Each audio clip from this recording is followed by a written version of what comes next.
What's up, everybody? This is Nightwing2303 from sneakerfiles.com. Today we're going to be giving you a performance review on the Air Jordan 2011. So without wasting any of your time, let's get right into it. Alright, so the traction here was, it was actually pretty darn good. There was one aspect that I did not like about the traction, but overall it was pretty decent. You're going to be getting the same exact traction base as you would with the Zoom Kobe 6 due to the pattern that they had used here. It's the elephant print pattern, and the only problem that I had with the traction was this small spiral right here. It's very compact and there's not really any grooves in this spot right there, so this is right underneath the ball of your foot. So when you're moving, transitioning, cutting, slashing, a lot of your weight is being pushed off of this section, and I know that this is a very small feature right there, but that's right where your weight is going to be basically pushed off of. So I would have liked to have seen this not there at all. Just use the rest of the traction grooves, because everywhere else on the outrigger, on the heel to toe, was pretty much perfect. And this was its only downfall, this small spot in which there was literally no traction. So I did get a little bit of slipping, especially when I was curling around the screen. Other than that, there's not much to talk about with the traction. It's pretty basic, and there's no herringbone, but it was good enough to get the job done. Okay, so the cushioning, as everybody knows, is interchangeable. These are actually midsoles. When I had first seen images and everything, I just had assumed that they were insoles, which they are not. This is an insole, and this is the midsole. So when it's not inside of the shoe, this area here is completely hollow, and it's extremely flexible, so you could pretty much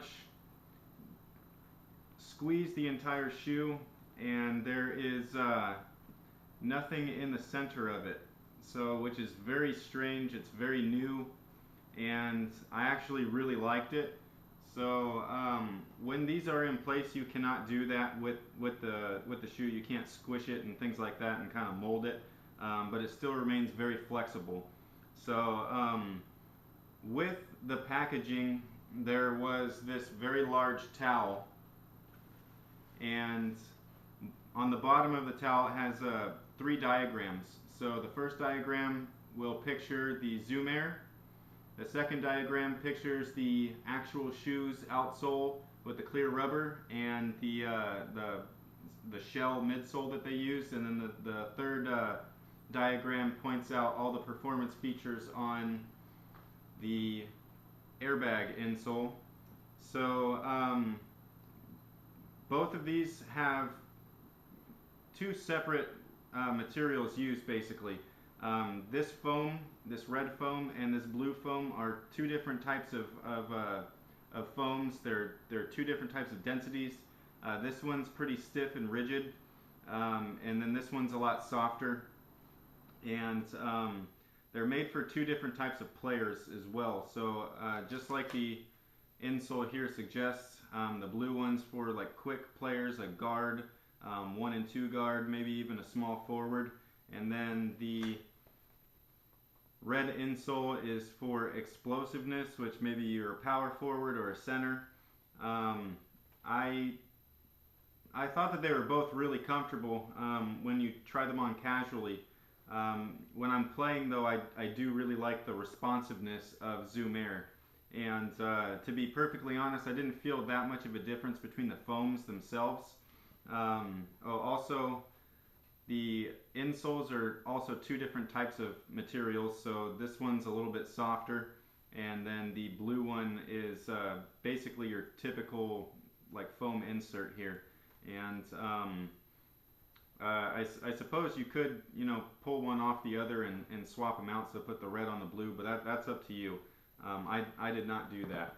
So One thing to point out is that the airbag in here, which I'll try to show it to you, but that's a really thin airbag. So you know, airbags typically are at their highest point in the heel, and then they slowly transition into a very thin forefoot area, which is normal. But this was extremely thin, especially in the forefoot, and then even in the heel area, it's nowhere near as nice as a 360 Air Max bag. Um, you know, it is what it is. I usually don't like air soles anyways, so I'm not going to really say much about it. But if you're a bigger player, the foam in this shoe is going to be what's basically absorbing your impact and giving you that nice soft ride. It's not going to be the actual air unit. Um, However, with the blue insole, the Zoom Air, you could feel it right away when you're transitioning up and down the court. It's perfect. I absolutely love Zoom Air. And I thought that the cushioning in them was fantastic. Something to point out is that like the Zoom Kobe line has been putting the same size airbag in the heel, and then in the forefoot you have a very small bag just in this section here. I love that they put it full length from side to side because you know, you do use your entire forefoot when you're playing, so you're getting maximum amount of Zoom Air cushioning in the forefoot of the blue insert here. Both insoles also have a glass-based carbon fiber installed in between, so they sit right underneath your foot here.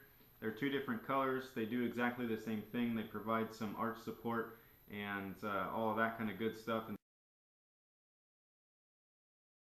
So the breathability on this shoe is incredible. The 2010 was absolutely horrible as far as breathability goes.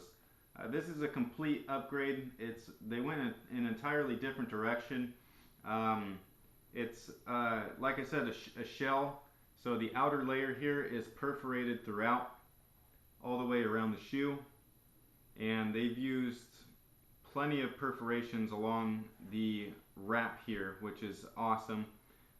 This area here, it adds a little bit of breathability, but this is right where your ankle sits. So basically, it's just for some comfort because it's nice and thin. So you're not going to have all of that rubbing around your ankle area.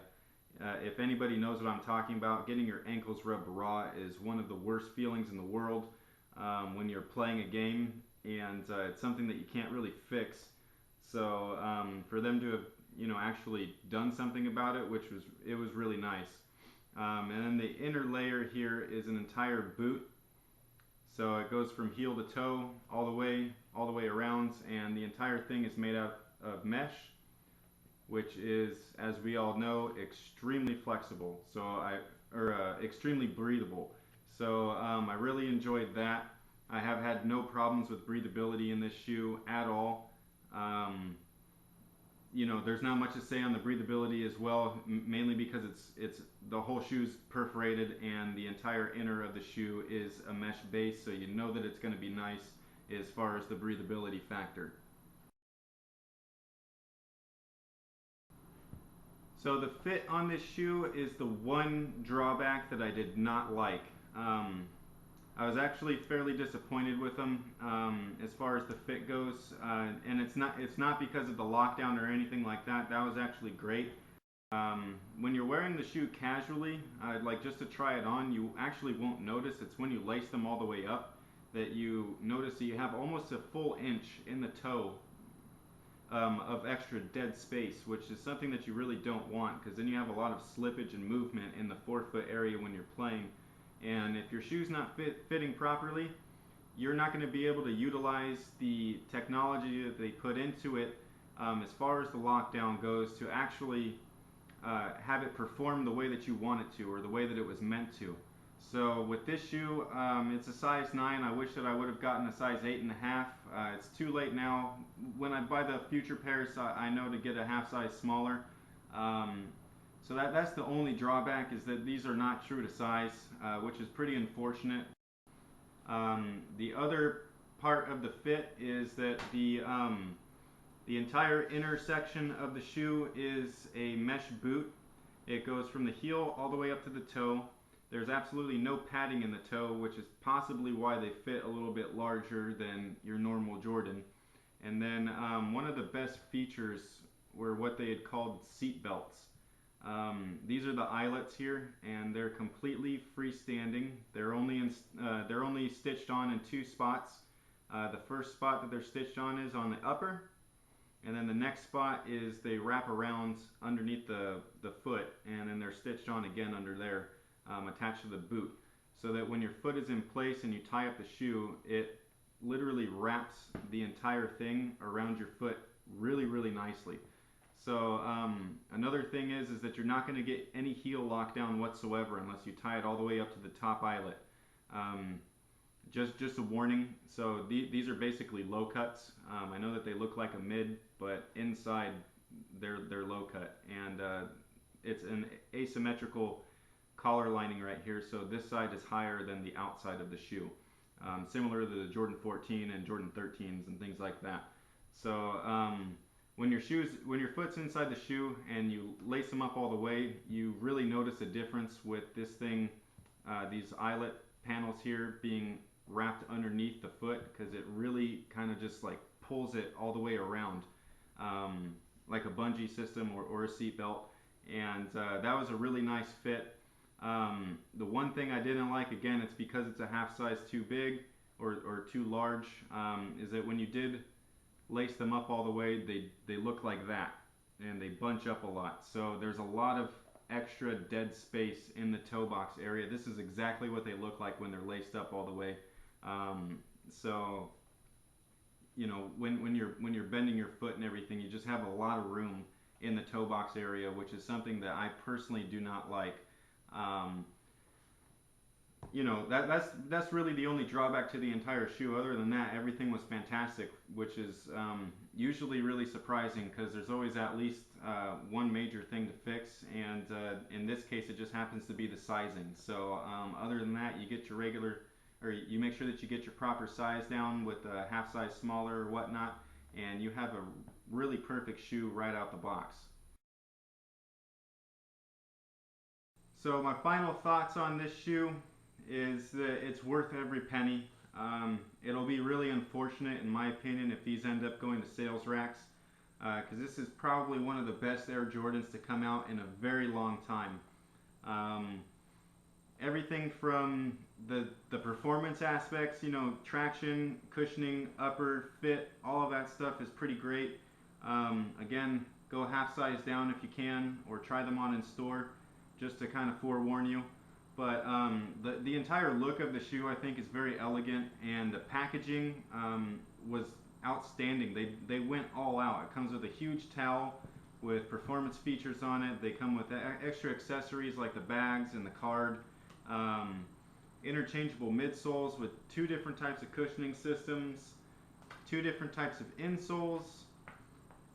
They even put plastic tips back on the laces so that your lace tips don't get chewed up. And the entire shoe is fantastic. So that's it for the performance review. I hope you guys enjoyed. Please make sure to like, comment, and subscribe, as well as check out sneakerfiles.com. So until next time, guys, see you later.